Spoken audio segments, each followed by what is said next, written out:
Everyone, welcome to my YouTube channel Nareyal English classes. Nareyal English classes में आपका स्वागत है। Today we are going to read the second part of the lesson, we are not afraid to die if we can all be together. Its first part I have already done in my previous video. So in the first part of the lesson we came to know that the author had completed his first part of journey very easily and pleasantly, but during the second part of the journey he faced strong gales. So he was struggling with the storm, and we are continuing that part today. The roar increased to a thunder. It means the loud noise changed into a thunder. जो दहाड़ जो थी वो गर्जना में convert हो गई as the stern moved up the face of the wave. और जो stern था, stern mean back part of the ship, वो भी वेव के साथ ऊपर उठ रहा था. It mean it was rising with the wave. And for a moment, तो कुछ देर के लिए I thought we might ride over it. तो नरेटर को ऐसा लगा कि वो इस वेव को कंट्रोल कर लेंगे, इससे पार पा लेंगे. What then a tremendous explosion shook the deck.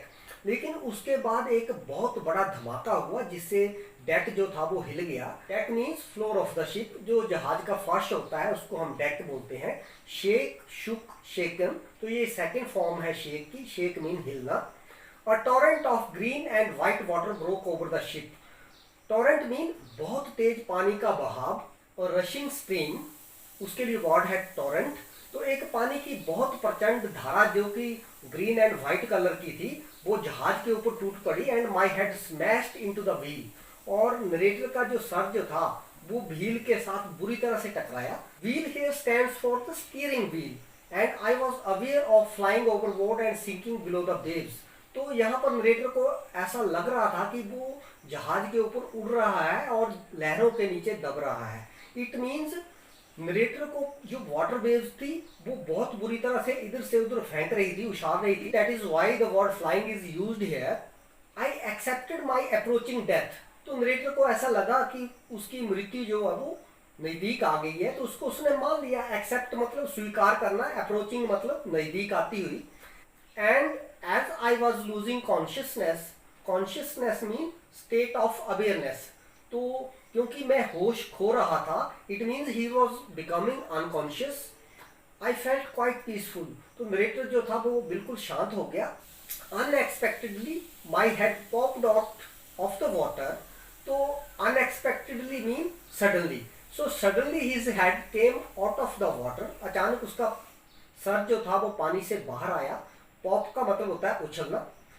A few meters away, Baywalker was near capsizing. Capsizing mean overturning, यानी कि वो पलट रहा था. तो कुछ एक मीटर की दूरी पर बेवॉकर बोट जो थी वो पलट रही थी. And her mast almost horizontal. तो यहाँ पर बेवॉकर के लिए हर हम यूज कर रहे हैं. तो इसका जो मास्ट जो था, मास्ट मीन वर्टिकल पोल, जहाज का ही पार्ट है, वो अब वर्टिकल नहीं रहा क्योंकि वो पलट गई थी. So that became horizontal. Horizontal जो है वो वर्टिकल का अपोजिट होता है. देन ए वेव हर्ल्ड हर अपराइट. उसके बाद एक लहर पानी की आई जिसने उसको फिर से सीधा खड़ा कर दिया. अपराइट मीन सीधा खड़ा कर देना, हर्ल्ड मीन थ्रू, फेंकना. तो ये उनके लिए लकी बात थी कि जहाज फिर से सीधा खड़ा हो गया. My life line jerked out. Life line mean rope. तो नरेटर ने जो रस्सी बांधी थी वो एकदम से तनकर वो टाइट हो गई. टॉट मीन कस गई, वो टाइट हो गई. I grabbed the guard rail and sailed through the air into Wavewalker main boom. अब बूम जो है ये भी जहाज का पार्ट है. मास्ट आपका वर्टिकल पोल होता है और बूम जो है ये एक हॉरिजॉन्टल पोल होता है जो सेल को बांधने के काम आता है. तो उसने गार्ड रेल को पकड़ा. ग्रैब का मतलब होता है पकड़ना. और वो बेवॉकर का जो मेन बूम था उस तक पहुंच गया. Subsequent waves tossed me around the deck like a rag doll. तो नरेटर बताते हैं कि बाद में जो लहरें आ रही थी वो उसको ऐसे उछाल रही थी मानो वो एक फटे पुराने कपड़े की गुड़िया हो. रैग का मतलब होता है टॉर्न क्लॉथ, फटा हुआ कपड़ा. टॉस का मतलब होता है उछालना. Toss mean spring. Subsequent mean later, यानी कि बाद में. My left ribs cracked. उसकी बाई पसली जो थी वो टूट गई. रिब का मतलब होता है पसली, ये बॉडी पार्ट है, वो टूट गई. And my mouth filled with blood and broken teeth. और नरेटर का मुंह जो था that was filled with blood and broken teeth. It means he was badly injured, वो बुरी तरह से जख्मी हो गया। Somehow I found the wheel, तो नरेटर बताते हैं कि जैसे तैसे उन्होंने व्हील को उन्होंने ढूंढ लिया। Lined up the stern for the next wave and hung on, तो वो उसको पकड़कर जो आगे आने वाली वेव थी उसका सामना करने के लिए लाइन अप हो गए, तैयार हो गए। It means the narrator was a bold person. Water water everywhere, हर जगह अब शिप के अंदर पानी ही पानी था। I could feel that the ship had water below, और नरेटर को ऐसा फील हुआ कि वेव वॉकर जो है वो पानी के नीचे है। But I dared not to abandon the wheel to investigate. अब डेयर का मतलब होता है हिम्मत करना, अबंडन का मतलब होता है त्यागना, इन्वेस्टिगेट का मतलब होता है जांचना। तो नरेटर बताते हैं कि मेरी हिम्मत नहीं हुई कि मैं व्हील को छोड़कर नीचे देखने जाऊं कि क्या हो रहा है। Wheel mean steering wheel, the picture is shown here, ये है steering wheel. Suddenly the front hatch was thrown open and Mary appeared. Now who was Mary? She was narrator's wife. तो अचानक क्या होता है कि जो सामने का जो दरवाजा है वो खुलता है और मेरी दिखाई देती है। हैच मीन ये जो डेक है आपका, इसके ऊपर जो दरवाजा होता है उसको हम हैच बोलते हैं। तो ये जो पोर्शन है आपका ये हैच है, यहाँ से मैरी उसको दिखाई दी। It open and Mary appeared. We are sinking, she screamed, तो वो चिल्लाई और उसने कहा हम डूब रहे हैं। The decks are smashed, और डेक जो वो पूरी तरह टूट चुका है। And we are full of water, और हम पूरा पानी में डूब चुके हैं। Take the wheel, I shouted as I scrambled for the hatch। तो नरेटर यहाँ कहते हैं कि उसने अपनी वाइफ को बोला मेरी को कि तुम व्हील को कंट्रोल करो, यानी कि स्टीयरिंग व्हील के ऊपर आ जाओ। एंड आई शुड, और मैं तेजी से हैच की तरफ चल दिया। स्क्रैम्बल्ड मीन तेजी से। Larry and Herb they were pumping like madman. अब Larry and Herb they were crewmen, और वो पानी को ऐसे बाहर निकाल रहे थे शिप से जैसे मान लो वो पागलों की तरह वो काम कर रहे थे। They were working like madman. Broken timbers hung at crazy angles. Timber mean pieces of wood, तो जो लकड़ी के टुकड़े थे वो इधर उधर बिखरे पड़े थे। The whole starboard side whirled inwards। अब inwards मीन अंदर की ओर, whirled का मतलब होता है धंस जाना। तो starboard side किसको कहते हैं? This is the right side of the ship। जो बोट की दाईं तरफ है उसको हम starboard side कहते हैं। तो जो starboard side थी वो पूरी तरह अंदर की ओर धंस गई थी। It means वो टूट गई थी। And clothes, crockery, charts, tins and toys sloshed about in deep water। स्लोस्ट का मतलब होता है उछलना। तो क्लोज हुआ, कप, क्रोकरी, चार्स, टिन और टॉयज जो थे वो गहरे पानी में उछल रहे थे। I half swam half crawled into the children's cabin. अब नरेटर जो था वो थोड़ा सा तैरता हुआ, थोड़ा सा रेंगता हुआ वो बच्चों के कैबिन में गया।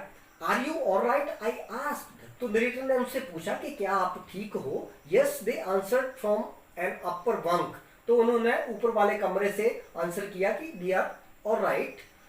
बंक मीन स्लीपिंग रूम, जो सोने के लिए कमरा होता है शिप के अंदर उसको हम बंक कहते हैं। What my head hurts a bit said Sue. Sue ने कहा कि मेरे सर में थोड़ी सी चोट लगी है। बिट का मतलब थोड़ा सा, हार्ट मीन चोट।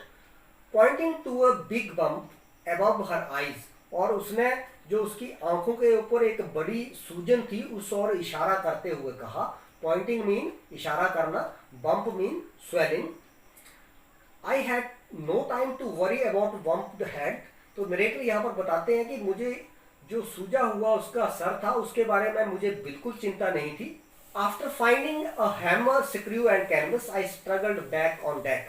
तो नरेटर को जब हैमर, स्क्रू और कैनवस मिल गया, कैनवस मीन कपड़ा, तो वो फिर से डेक के ऊपर स्ट्रगल करने लग गया। स्ट्रगल मीन उसको शिप को बचाने के लिए संघर्ष करने लग पड़ा। With the starboard side bashed open we were taking water with each wave that broke over us. तो जो स्टारबोर्ड साइड टूट चुकी थी, दैट वाज वर्ल्ड इनवर्ड्स, वहां से पानी बहुत ज्यादा अंदर आ रहा था हर तरंग के साथ। If I couldn't make some repairs we would surely sink. तो नरेटर बताता है कि अगर मैं उसकी रिपेयर नहीं करता तो हम बिल्कुल डूब जाते। It was certain that we could sink, तो ये निश्चित था कि हम डूब जाते। Somehow I managed to stretch canvas and secure waterproof hatch covers across the gaping holes. तो नरेटर ने क्या किया, जहां से पानी आ रहा था, जहां पर गैपिंग होल्स बन गए थे, सुराख बन गए थे, वहां पर उसने वाटरप्रूफ कवर लगा दिए ताकि पानी अंदर ना आए, और कैनवस लगा दिया। Some water continue to steam below, अभी भी कुछ एक पानी नीचे से आ रहा था, but most of it was now being deflected over the side, परंतु ज्यादातर जो पानी था अब साइड से वो मुड़ने लग पड़ा था, यानी कि वो अब शिप के अंदर नहीं आ रहा था। डिफ्लेक्ट का मतलब होता है मुड़ना। More problem arose when our hand pump started to block up with the debris floating around the cabins and the electric pump short circuited. ये जो वर्ड है DEBRIS, इसको डेब्री पढ़ेंगे, एस इसका साइलेंट रहेगा। डेब्री मीन कचरा, it means rubbish, यहाँ पर इमेज शो की है। तो और ज्यादा प्रॉब्लम्स खड़ी हो गई जब हमारा जो हैंड पंप्स जो थे उन्होंने काम करना बंद कर दिया। They were block up with the debris, वो कचरे के साथ ब्लॉक हो गए थे, और कचरा जो था that was floating around the cabin, वो पानी के साथ बहकर अंदर आ गया था। And the electric pump short circuited, और जो इलेक्ट्रिक पंप था वो शॉर्ट सर्किट हो गया था। It means that was also not working. The water level rose threateningly, और पानी का स्तर बहुत ज्यादा बढ़ रहा था। It was terrifying. Back on deck I found that our 2 spare hand pumps had been wrenched overboard. तो पीछे डेक पर मैंने ये देखा कि 2 जो स्पेयर हैंड पंप थे वो भी टूट चुके थे। रेंच्ड का मतलब होता है टूट जाना, खराब हो जाना। Overboard along with the forestay sail, the jib, the dinghies and the main anchor. Narrator बताते हैं कि हैंडपंप तो खराब हो ही गए थे, लेकिन उसके साथ साथ जो फोस्टे सेल थी या जिब थी या जो छोटी नावें थी, डिंगीज, या फिर जो मेन एंकर था, वो भी टूट चुके थे, वो भी खराब हो चुके थे। Then I remembered we had another electric pump.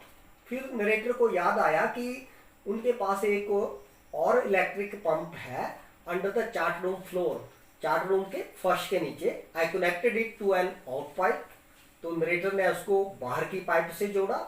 And was thankful to find that it worked and it started working, उसने काम करना शुरू कर दिया। The night dragged on with his endless bitterly cold routine of pumping, steering and working the radio.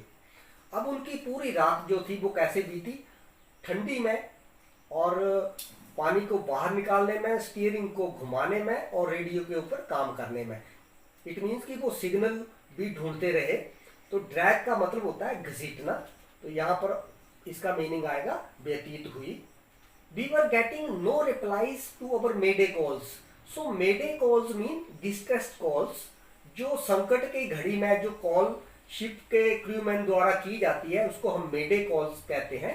So they were not getting any reply for that, उस call का उनको answer नहीं मिल रहा था। And which was not surprising in this remote corner of the world. So it was not a stunning fact that they were not getting any answer because it was a remote corner of the world. ये दूर दराज का इलाका था और यहाँ पर call connect होना संभव ही नहीं था। Sue had swollen alarmingly. Sue का जो सर जो था वो अब बहुत बुरी तरह से सूज गया था। She had 2 enormous black eyes. अब उसकी दोनों आंखें जो थी वो बहुत ज्यादा बड़ी हो गई थी। Enormous का मतलब होता है huge. And now she showed us a deep cut on her arm. अब उसने हमें अपने बाजू के ऊपर एक गहरा कट दिखाया जो उसको चोट लगी थी। When I asked, जब नरेटर ने पूछा why she hadn't made more of her injuries before this, तो उसने अपनी चोट के बारे में क्यों नहीं बताया। Made more of her injuries मतलब अपनी चोट को ज्यादा बढ़ा चढ़ाकर बताना, तो ऐसा क्यों उसने नहीं किया।